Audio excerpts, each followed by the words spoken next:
নমস্কার, আমি জ্যোতিষ আচার্য স্বপন। আমার সরল জ্যোতিষবিদ্যা চ্যানেলে যে জ্যোতিষ বিষয়ক আলোচনা করছি, জ্যোতিষ বিষয়ক শিক্ষণীয় যে ভিডিওগুলো আমি পরস্পর আপলোড করছি, আজকে তৃতীয় ভাবের আলোচনা করব। আমার এই ভিডিওটি ভালো লাগলে লাইক শেয়ার নিশ্চয়ই করবেন এবং চ্যানেলটিতে জ্যোতিষ বিষয়ক নতুন নতুন জানার জ্ঞানের যে ভিডিও যদি আপনি পেতে চান, এই চ্যানেলটিকে সাবস্ক্রাইব করবেন। তৃতীয় ভাগ নির্দেশ করে আমাদের মানসিক ঝোঁক টেন্ডেন্সি, মানে কোন দিকে আমার মনটা যাবে, মানসিক ঝোঁক কি।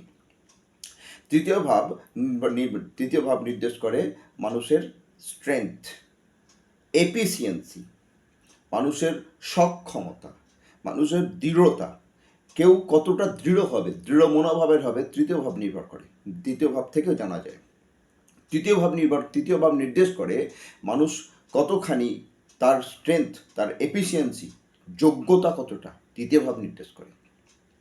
দেখুন, তৃতীয় ভাব সাধারণত বলা হয় কমিউনিকেশনের ভাব বা যোগাযোগের ভাব।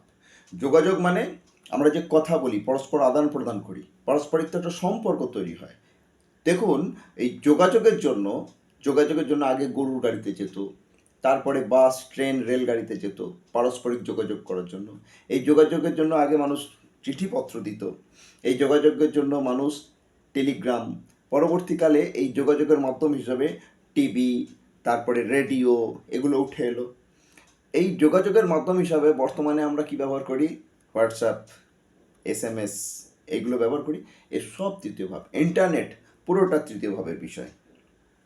তৃতীয় ভাব নির্দেশ করে মানুষের ভ্রমণ। তৃতীয় ভাব যদি শুভ হয়, একটা মানুষের মানে কোনো ব্যক্তির ছোট ছোট ভ্রমণ প্রচুর হবে যদি শুভ তৃতীয় ভাব হয়।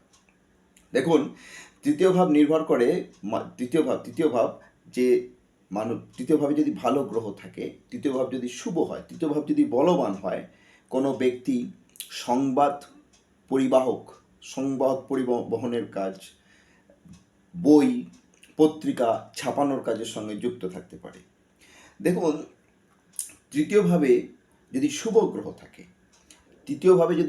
গ্রহ থাকে, তাহলে মানুষের তার যে নিকট আত্মীয়, তার আত্মীয় স্বজন, তাদের সঙ্গে সম্পর্ক ভালো হয়। তৃতীয়ভাবে যদি মঙ্গল থাকে, মঙ্গল তৃতীয় ভাবের কারক। তৃতীয়ভাবে মঙ্গল থাকলে মানুষ প্রচণ্ড সাহসী হয়। তৃতীয় ভাব পরাক্রম, সাহসের ভাব। তৃতীয়ভাবে যদি শনি থাকলে মানুষ একটু কম সাহসী হয়। আমি ভীরু বলবো না, একটু কম সাহসী হয়। তৃতীয়ভাবে যদি রাহু থাকে, তৃতীয় ভাবস্থ রাহু কোনো জাতকের তার দশা অন্তর্দশায় তার পিতার মৃত্যু ঘটাতে পারে। তৃতীয় ভাব আমাদের কান, তৃতীয় ভাগ আমাদের গলা, আমাদের কাঁধের হাড়, কণ্ঠার হাড়। তৃতীয় ভাগ মানুষের স্নায়বিক গঠন, এগুলো নির্দেশ করে। কোনো ডাক্তারের চার্টে যদি দশমপতি তৃতীয় ভাবের সঙ্গে সংযোগ করে, তাহলে তার ENT হওয়ার চান্স খুব বেশি। কোনো কোনো কোনো ব্যক্তির চার্টে যদি তৃতীয়ভাবে কোনো শুভ গ্রহ থাকে, কোনো ব্যক্তির চার্টে যদি কোনো তৃতীয়ভাবে শুভ গ্রহের দৃষ্টি থাকে, প্রেক্ষা থাকে, তাহলে তার কমিউনিকেশন স্কিলটা খুব ভালো হবে। কোনো ব্যক্তির চার্টে যদি তৃতীয়ভাবে রাহু-কেতু মঙ্গলযুক্ত হয়ে অবস্থান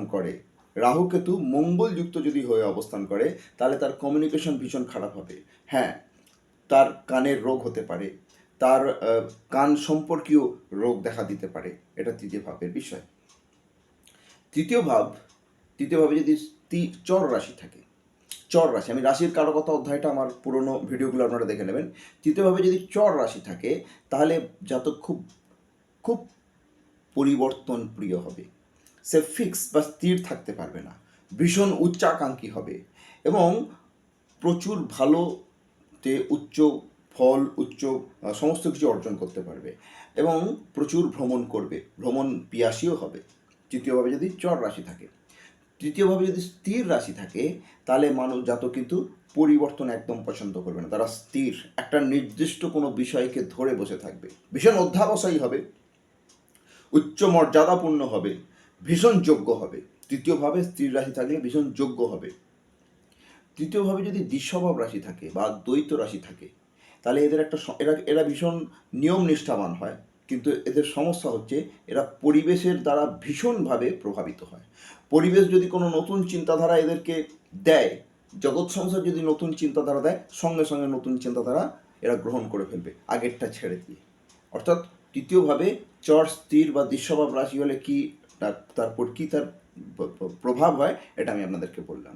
এই তৃতীয় ভাব বিষয়ে যে আলাপ আলোচনা আজকে হলো, আপনারা বুঝলেন। আপনাদের যদি ভিডিওটা ভালো লাগে, নিশ্চয়ই লাইক, শেয়ার, সাবস্ক্রাইব করবেন। আমি সকলকে পুনশ্চ নমস্কার জানাই। নমস্কার।